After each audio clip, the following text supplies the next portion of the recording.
So all the annoying default sounds that comes with your Windows PC, like when you plug in a USB cable, or when you unplug a USB, or when you get a notification, you can actually customize these to any sound effect that you have. It's going to be free and you don't have to download any software. So let me show you how to do it. All right, the very first thing we need to do is just go to our settings. So if you don't have it on your taskbar, you just come here and search it up and just open settings. And on the left-hand side here, you want to go to system. And then from the options in there, you want to go to sound. When you're in the sound settings, just scroll down towards the bottom until you see this option here that says more sound settings. Go ahead and click on that. This little window will pop up and you want to go to the top tab here that says sounds.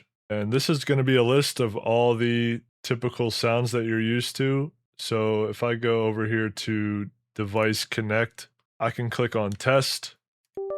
You'll hear that's the USB connect sound. There's also the disconnect right here. There's the notification one.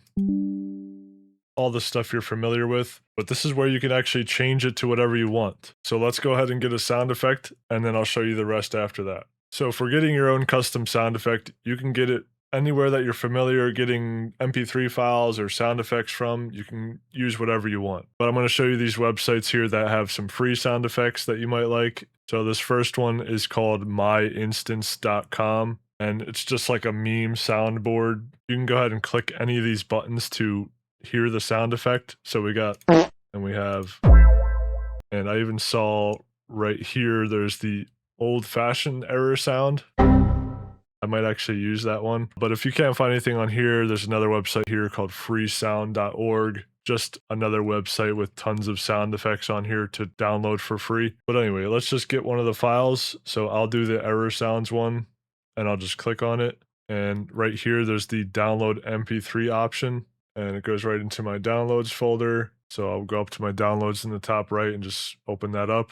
And as you can see, it's right here in my downloads. So right now it's an MP3 file and we have to switch it to a .wav file.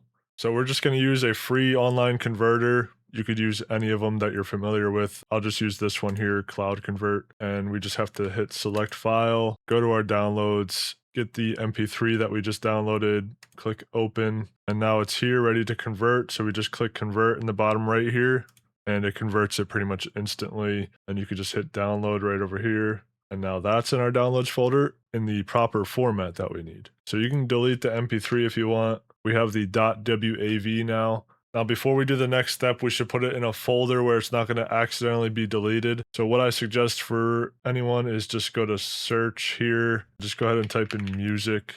The only reason I'm doing this folder is because it's a default for everybody, so you guys can all follow along. You can just right-click your sound effect in the downloads folder, click cut, then go over to the music folder or any folder you want to put it in, and then I'll right-click and click paste. Okay, now it's securely in there, and we're just going to go ahead and exit everything. And now we're back to the sound settings I showed earlier. So I'm back in here, I selected device connect, then you're going to select the browse button right here. And all you have to do is find where you put the file. So mine's in that music folder, which is conveniently on the left here. Gonna click on it, then click open. The name here should change to that file name. And I should be able to click test right now and hear that sound effect. And it worked perfectly. I can just go ahead and hit apply and we should be good to go. Let me just plug in a USB and show you that it works. Thanks for watching. Subscribe for more videos. I appreciate you.